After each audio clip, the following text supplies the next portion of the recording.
سابق گورنر سندھ حکیم محمد سعید کے قتل کو 25 برس گزر چکے ہیں۔ قتل کے الزام میں گرفتار ہونے والے تمام ملزمان بھی بری ہو چکے ہیں۔ حکیم محمد سعید کو 17 اکتوبر کی صبح ان کے دواخانے کے باہر شہید کر دیا گیا تھا۔ رپورٹس کے مطابق 1920 میں دہلی میں پیدا ہوئے ان کے والد حکیم عبد المجید نے 1906 میں دہلی میں ہمدرد دواخانہ کی بنیاد رکھی۔ 1948 میں قیام پاکستان کے بعد حکیم محمد سعید نے کراچی کے علاقے آرام باغ میں ہمدرد دواخانہ کا افتتاح کیا۔ انہوں نے مذہب، طب، صحت، سائنس، ادب، سماجی موضوعات اور سفر نامے پر 200 سے زائد کتابیں لکھی۔ 1953 میں انسانیت کی خدمت کے لیے ہمدرد فاؤنڈیشن کی بنیاد رکھی۔ 1985 میں طبی علوم کی جامعہ ہمدرد یونیورسٹی قائم کی اور یونیورسٹی کے پہلے چانسلر مقرر اور 19 جولائی 1993 کو گورنر سندھ مقرر ہوئے اور 23 جنوری 1994 تک منصب پر فائز رہے۔ حکیم سعید 17 اکتوبر 1998 کی صبح آرام باغ میں اپنے دواخانے پہنچے ہی تھے کہ انسانیت دشمنوں نے فائرنگ کر کے انہیں شہید کر دیا۔ حکیم سعید کے قتل کا الزام اس وقت کی حکومت میں شامل متحدہ قومی موومنٹ پر لگا۔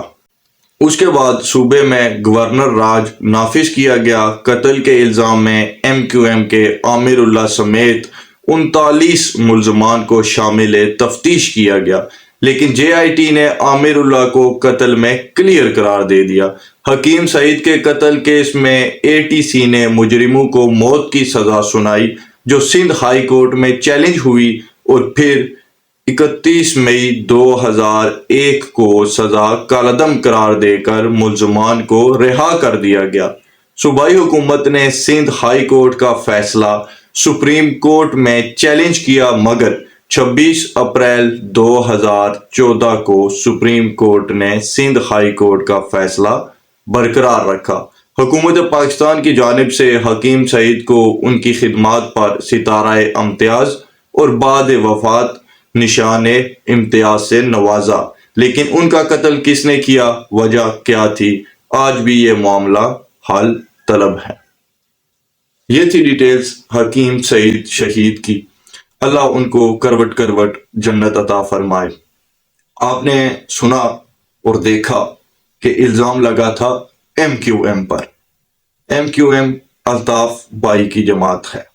تب ٹارگٹ کلنگ میں MQM ویسے بھی بہت مشہور تھی اور ان کو کافی زیادہ بیرونی ایجنسیاں بھی سپورٹ کرتی تھی۔ یہ باتیں سب جانتے ہیں کہ انڈین انٹیلیجنس را اور MI6 کا ہاتھ الطاف حسین کے سر پر ہمیشہ رہا۔ آج بھی وہ ان کو فنڈنگ کر رہے ہوتے ہیں۔ آج بھی الطاف حسین صاحب برطانیہ میں بیٹھے ہیں اور سرعام وہ سوشل میڈیا پر اپنے پیغامات پہنچاتے ہیں۔ تمام تر معاملات وہ انہوں نے جاری رکھے ہوئے ہیں۔ اپنی سیاسی سرگرمیاں ان کی جاری و ساری ہیں۔ تو کس کی سپورٹ سے ہیں؟ MI6 کی مدد سے ہیں۔ MI6 برطانیہ کی انٹیلیجنس ہیں جس پر یہودیوں کا بہت زیادہ اثر و رسوخ پایا جاتا ہے، جس طرح سے امریکہ کی انٹیلیجنس اور ان کی ملٹری پر بھی یہودیوں کا بہت زیادہ اثر ہے، کیونکہ یہودی پیسے کے ذریعے ہر ملک کی اسٹیبلشمنٹ کو کنٹرول کرنا جانتے ہیں۔ ابھی آپ دیکھ لیجئے کہ موجودہ حالات میں غزہ کے سپورٹ میں ترکی جیسا بڑا کوئی فن خان بنا ہوا اسلامی ملک بھی اسرائیل کے سفیر کو ابھی تک نکال نہیں پایا۔ لوگوں کے سامنے، اپنی عوام کے سامنے بڑھ کے مار دیتے ہیں، لیکن اتنی ہمت ترکی نام کے اس ملک میں نہیں ہوئی۔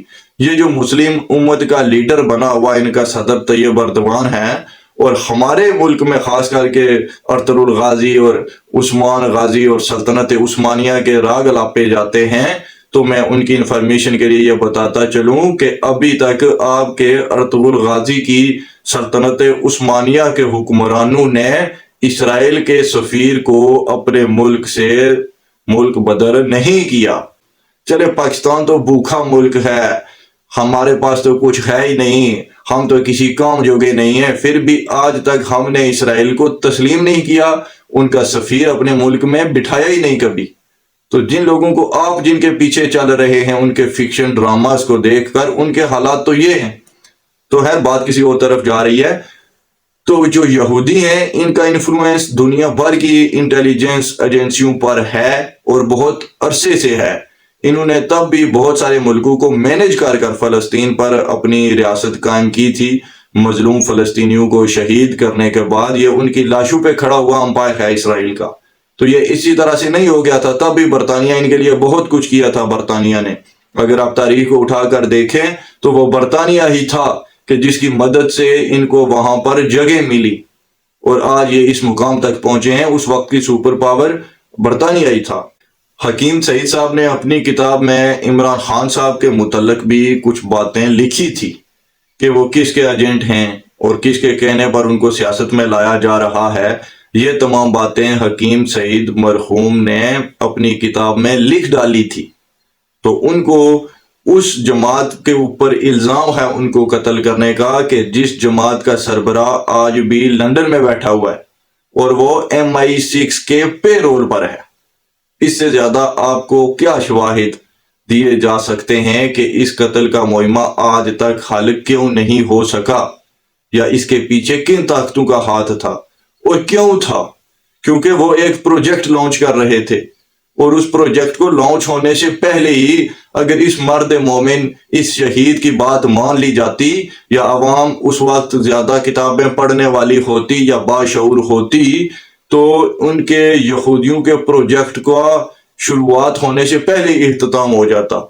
اگر اس قوم نے مرحوم ڈاکٹر اسرار احمد کی ویڈیوز دیکھی ہوتی ان کے لیکچرز پر عمل کیا ہوتا تو آج ہمارے ملک کے یہ حالات نہ ہوتے. پاکستان 75 سال کا ہو چکا ہے. آج تک ہم نے کبھی اس طرح کے حالات نہیں دیکھے تھے کہ ہمارے فائنینشل حالات اتنے برے ہو جائیں کہ ہم غزہ میں اپنے مسلمان بھائیوں کے لیے کچھ نہ کر پائیں. اس سے بڑھ کر تو ناکامی کیا ہوگی کہ اب فلسطین نام ہی کسی کو یاد نہیں ہے. ہم غزہ کی بات کرتے ہیں. فلسطین تو ایک بہت بڑا ملک تھا. یہ تو 40 کلومیٹر پہ محیط ایک چھوٹا سا شہر ہے غزہ کا. وہ پورا ملک کدھر گیا؟ ہم کیوں نہیں بول پا رہے؟ ہم تو وہی ملک ہیں جو 73 میں ہماری ایئر فورس نے وہاں پر جا کر اسرائیلی جہازوں کو مار گرایا تھا. تو آج ہمارے یہ حالات کیوں ہو چکے ہیں کہ ہم کوئی ٹھیک طرح سے مذمتی بیان تک جاری کرنے کے قابل نہیں ہیں؟ کیا ہیں اس کی وجوہات؟ فائنینشل، ہماری معیشت، ہمارے پاس ہے ہی ککھ نہیں. ہم کس بلبوتے پر بولیں؟ آج ہمارے جذباتی لوگ تو جلسے جلوس ادھر نکالتے ہیں جی پاکستان کرتا کچھ نہیں. آج پاکستان 2 بیان دے نا صحیح کر کے کہہ دینا کہ میں میزائل ٹھوک دوں گا جی اسرائیل پر، تو آپ دیکھیں گے IMF قرضہ دینے کی بجائے وہ پہلا واپس مانگنا شروع کر دے گا جو اس نے دیا ہوا ہے.